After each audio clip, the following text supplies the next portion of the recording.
ऐतिहासिक, शैक्षणिक, साहित्य व संस्कृतीची जोड म्हणजे स्मार्ट पुणेकर न्यूज. देखिए, हम सब जानते हैं कि ज्योतिबा फुले और सावित्री जी एक तरह से इंडियाज फ्यूचरिस्टिक रेवोल्यूशनरी कपल थे. मैं तो कहूंगा कि इंडियाज फर्स्ट कपल. और 1850s में उन्होंने जो सोचा है भारत के लिए, सोसाइटी के लिए, वो शायद आज भी हम नहीं सोच पाते हमारे सोसाइटी के लिए. तो और उन्होंने बहुत ही कम उम्र में ये शुरू किया था, जब वो अपने बचपन में शुरू किया था. सो बहुत कुछ इस कपल के बारे में ऐसा है जो शायद हम किसी नॉर्मल आदमी से एसोसिएट नहीं करते हैं. तो एक तरह से ये बियॉन्ड जो बोलते हैं ना, नॉर्मल लोगों से भी ऊपर, बहुत बहुत ऊपर थे.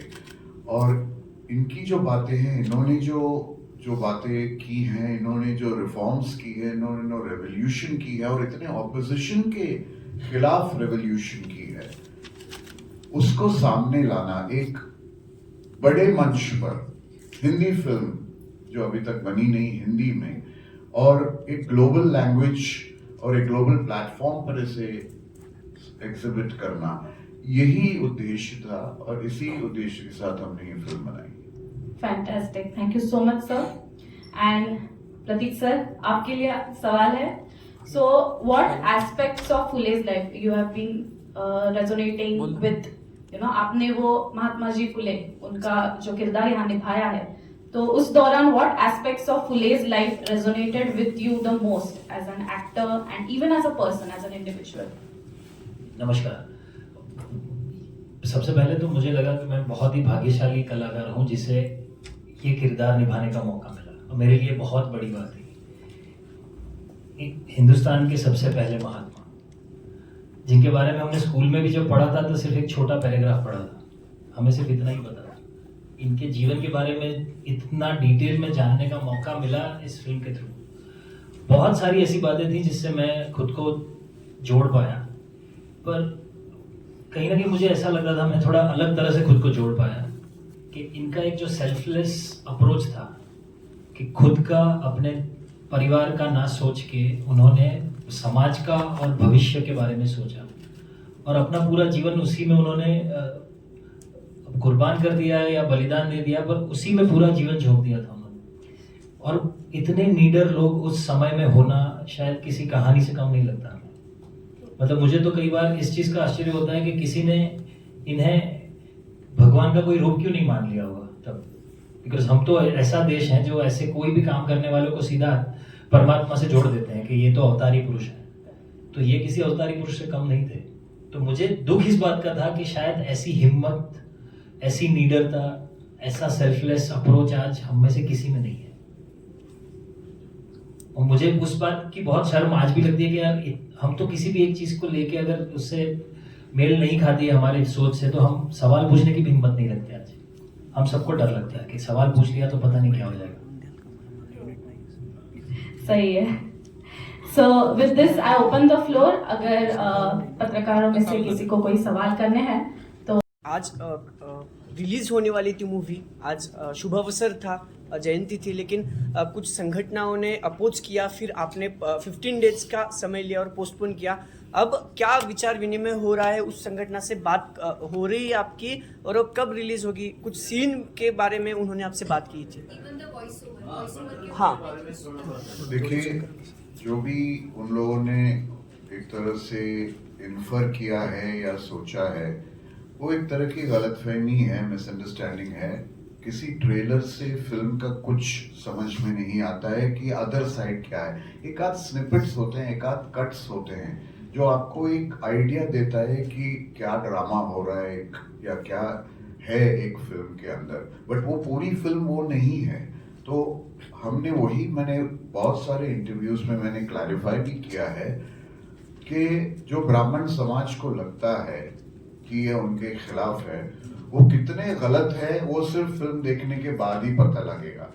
मैं खुद एक ब्राह्मण हूँ और मैं समझता हूँ कि मेरे से ज्यादा स्ट्रॉन्ग ब्राह्मण बहुत कम ही होंगे, उसके कारण मैं अभी यहाँ बोलने वाला नहीं हूँ, लेकिन मैं क्लेम करता हूँ और मैं ब्राह्मण कम्युनिटी को नीचा नहीं दिखाऊंगा। ब्राह्मणों ने ज्योतिबा फुले का पहला जो पाठशाला था, स्कूल था, वो ब्राह्मणों ने जगह दी उनको बनाने के लिए।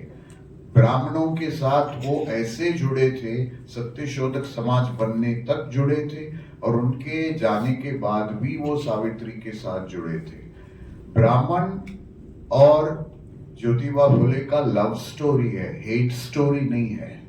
तो ये समझना बहुत जरूरी है और वो फिल्म में वो बहुत क्लियरली बोला भी गया है, समझाया भी गया है।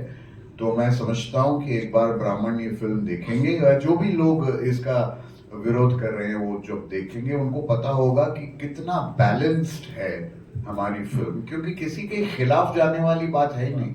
ये कुछ चीजों को जो नीचे गिरा हुआ है उसको उठाने वाली बात है, दूसरे जो ऊपर है उसको नीचे लाने वाली बात नहीं है। तो सवाल है कि जो डिमांड किया गया था कि कुछ सीन्स कट करे, तो आपने अभी जो 25 अप्रैल को दिया है डेट, तो उसमें जो फिल्म में वो सीन्स कट होंगे या नहीं होंगे? देखिए, सेंसर बोर्ड ने जो इंसिशंस दिए हैं, जितने कट्स उन्होंने रेकमेंड किए हैं, हमने वो सारे कट्स इम्प्लीमेंट किए हैं और हमें सेंसर सर्टिफिकेट भी मिला है, क्लीन यूज सर्टिफिकेट मिला है। सेंसर्स का भी कहना है कि ये हर बच्चे को देखनी चाहिए ये picture, this is for education. लेकिन कुछ चीजों को उनको सॉफ्टन करना था, वो काटना नहीं था, सॉफ्टन करना था। हमने उसको सॉफ्टन करके दे दिया है और हमें सर्टिफिकेट भी मिल गया है। We have obeyed the law also and we have also explain to the citizens जिनको डाउट है। दोनों तरफ से हमने बैलेंस किया है, सब कुछ क्लियर किया है और 25 को हम रिलीज कर रहे हैं। लेकिन जब आपके घर में आपके बच्चों के आगे कुछ गुंडे अगर अटैक करेंगे तो आप बच्चों को पहले प्रोटेक्ट करेंगे, बच्चों को ये करके आप सामने जाएंगे, तो वो साहस उन्होंने दिखाया। लेकिन जब दो कातिल उनके घर पे उनको मारने आए, उस वक्त उन्होंने अपनी ताकत दिखाई। इसीलिए मैं कह रहा हूं कि एक शॉट से आप प्लीज कंक्लूजन्स पे मत आइए, पूरी फिल्म देखिए। तो सेंसरशिप जो लेटर दिया था उसमें क्लास की कास्ट का रिप्लेसमेंट वर्ण से करना चाहिए। नहीं, वो सबटाइटल के लिए है। अब इंग्लिश सबटाइटल में अगर वर्ण लिखूंगा तो आप सोचिए वो कैसे लगता है। डायलॉग में चेंजेस, डायलॉग में नहीं चेंजेस है, उसमें तो वर्ण ही है। उन्होंने उस वर्ण को, जब हमने कास्ट लिखा था इंग्लिश में सबटाइटल में, उन्होंने कहा वो कास्ट को भी वर्ण करो।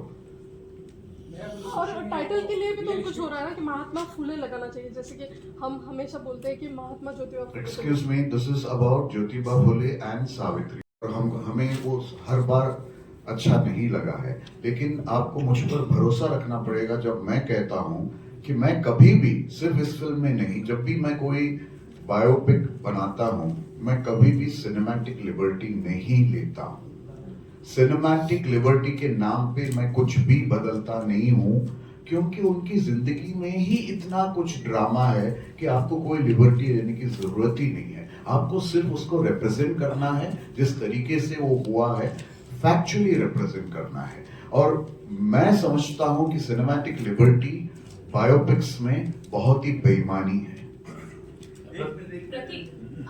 इनके आसपास जुड़े लोग पता है, सारी घटनाएं पता है, जो हुआ वो भी पता है, पर कोई एक आदमी 100% कॉन्फिडेंस के साथ कह सकता है क्या कि जब उन्होंने सत्यशोधक समाज की स्थापना की उस दिन उनके दिमाग में क्या चल रहा था?